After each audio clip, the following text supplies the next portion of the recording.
Alright, welcome to part 2 of the chess piece project. In this tutorial we're going to go over how to create the rook here. So in the last tutorial we created the pawn. I'm going to go ahead and turn off that layer that I created for it. And I'm going to turn off the grid too, it's a little distracting. And I'm going to snap to my side view by just tapping the spacebar. And I've actually already lined up the rook here to basically be in the center, but you just select your image plane. Make sure you don't have your reference turned on so you can move it again, and just grabbed it and kind of lined it up so it's kind of in the center. It doesn't have to be exact center, but pretty much in the center there. And what I'm doing is the top here line, I want it to be a little bit below because we're going to extrude these out separately, the little tops. And then the base will end down here at the bottom, so it'll go a little bit longer, which is fine. But basically that's what I'm going to do here. And I already have adjusted the image plane by adjusting the alpha gain to 0.5 here in the channel box. So we're pretty much ready to go. I'm going to go ahead and reference this so I don't accidentally select it. And then I'm going to use my curve tool. So on the curves, I'm going to use that EP curve tool. Click on it. And again, if you need to reset your settings, you can double click on it. Click reset tool. Basically the 3 cubic is what we want. And at this point, what I'm going to do is I'm going to click and hold the X key again to target the grid here in the middle, and then release, and then basically click right here, and then I'm just basically going to create a little path here to kind of follow the edge here of this rook piece. And I can change it, it doesn't matter, it's okay to modify it as you go down. Sometimes it's kind of fun to create your own chess piece.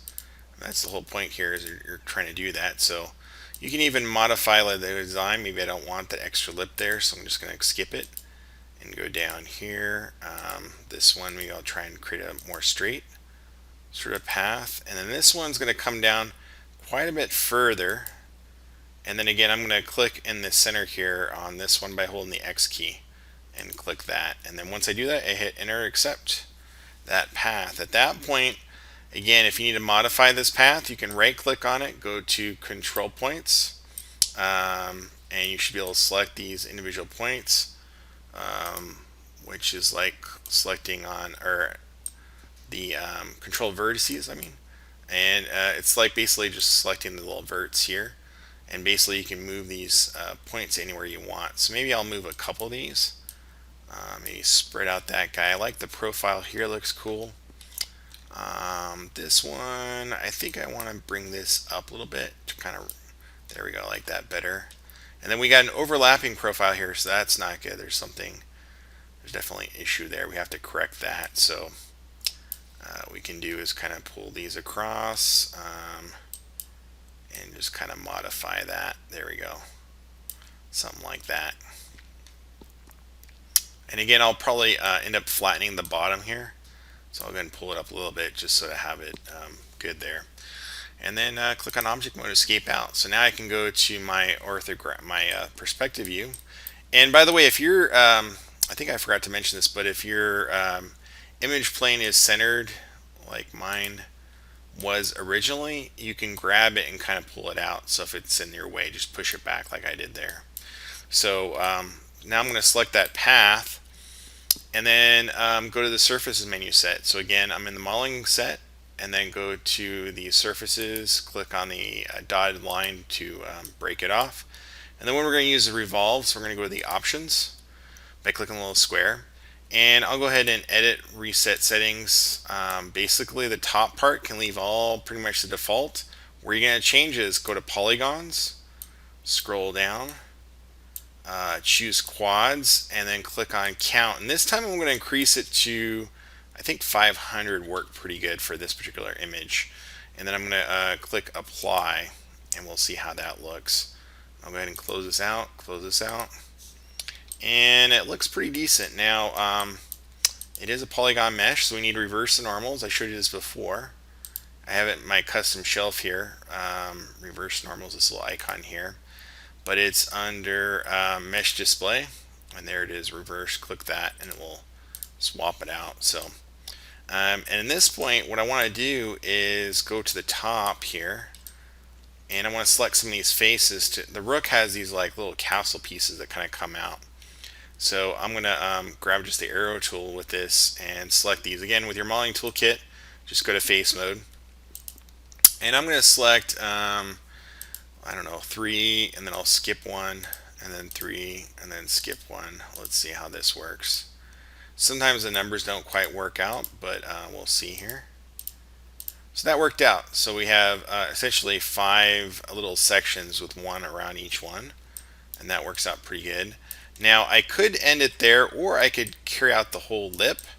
And I think I'm going to do the whole lip. I think it'd be more interesting to do that. So I'm going to go ahead and just hold the Shift key and select these additional faces along here. Yeah, just go around and select these. There we go. So now I got that whole top part. And basically, if you hit the F key, you can kind of frame on it, rotate around, take a quick look. If you accidentally select another face underneath, you can hit 4, go into wireframe and just double check. Go back to 5 for shaded solid. And the tool I'm going to use is the extrude tool in the modeling toolkit here. Here's the extrude. And right now, if I drag up the blue, because this is an angled slant, what will happen is it'll kind of come out and it won't be flat. And that could be okay. Let me undo that. But I could click on this little icon and drag up, and it will go more straight up like that. So it just depends on what kind of style you want. If you want it to be straight like that, or if you want it to curve out. This one kind of curves out. I think I like the other one better.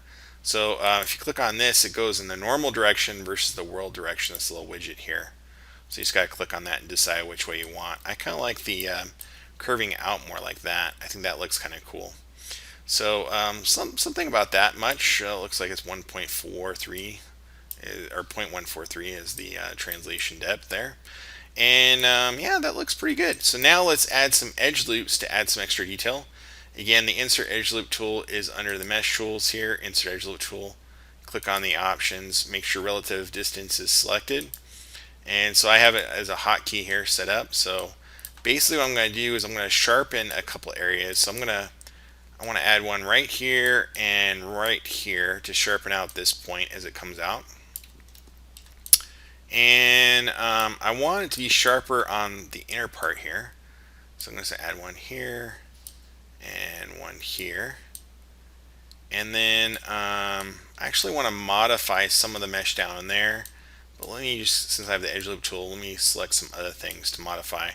Like I think it would be cool to have a sharper point there. And maybe here. So just add an edge loop there. And you don't want it to completely touch, but some spacing between. Again, when I hit the 3 key, we'll create a sharper edge there. And you can hit number 1 to go back to the unsmooth mode. And then these little pieces in between, what I have to do is I'm going to have to go through each one and kind of go up and down like that. Up and down like that. And so I just have to do that with each one of these. And make sure that you don't go all the way down. So don't touch it like all the way, but give a little space there. Like that. It's very repetitive, so there we go. Now when I hit the 3 key, you can kind of see what's happening there on the top there. It's starting to look good. Go back to 1. The next thing I want to do is I want to flatten out the bottom here. So let me click on the arrow tool here to escape out, and I'm going to go to the front view here, it looks like. I'm going to choose vertexes. Again, click on vertices here. And I want to flatten this whole bottom. So I'm going to select all of these and then hit, we did this last tutorial, hit R and just drag this and kind of flatten it. So we got a nice flat base here. The other thing actually, I think I want this group of verts, so just drag over them. And I'm going to scale them out a little bit so we get a flatter looking edge profile. I kind of like that as it goes around. Yeah, that looks kind of cool. And then right click, go back to object mode and then hit number 3. Let's see what we got. So I think it still needs some tighter detail in some of these other areas. So maybe I might actually even extrude out a piece. I kind of like the idea of selecting an edge loop there. And the way I did that is clicked on one face and then hold Shift key and double click. You get the entire edge loop. And then use my extrude tool. and basically I can choose to go out the normal direction, or if I click on world view, I can click on that, and when I grab the blue arrow, it'll kind of pull out one way or the other. So again, that little dot, that little circle is kind of key. You do want it to go out in the normal direction though. It just makes sense because it'll go out on all three sides. So I want to extrude that out, but what I want to do with that still selected, I'm not deselecting it. I'm going to click on the cube and then maybe scale it in a little bit so it just flattens out kind of like that. Then I can switch to W for the move tool and kind of pull it down a little bit so I get this effect here. And then I have to create some sharpness. So I'm going to use my insert edge loop tool. And again, this is all up to you on how much of this stuff you want to do. This is all subjective. It's all about creating an interesting looking chess piece on your part. So you don't have to spend hours creating all this little edge detail, but a little bit goes a long ways, and it can add a lot more interest to the overall design. So I'm starting to really like that. Let's see, anything else we need to add? I think that might be it. Let's click out, go to object mode. I mean, actually, it looks pretty decent in this one version here, but if I hit number 3, it does create a nice smooth feeling. The top does have some issues with the smoothing out right here. If I want that to be a little bit more rigid, what I'd have to do is create another edge loop from the top on these two pieces. So that could cause a lot of issues with the overall design. So just realize you do this kind of at the end state, but you add one there and one there, and click out, go back to object mode, and then hit number 3. And now we have a cooler looking edge piece. So you just want to make sure you do any kind of detail you want in there. Now I may want to do something kind of interesting and funky. Like I'm looking at these internal faces here. And I'm going to use my paintbrush for this. I'm going to hit B to shrink it down, just put middle click and mouse. And I'm going to just paint in these little guys right here. Just makes it a little easier to select. There we go. And then click out with the arrow. And I'm going to hit number 4 just to make sure I don't have anything else selected. Looks good. Hit number 5. And what I'm going to do with those faces selected is I'm going to extrude. So I'm going to click the extrude tool. I'm going to click on the blue cube and then click on this little blue cube and kind of scale in the edge loop. So I get something like that.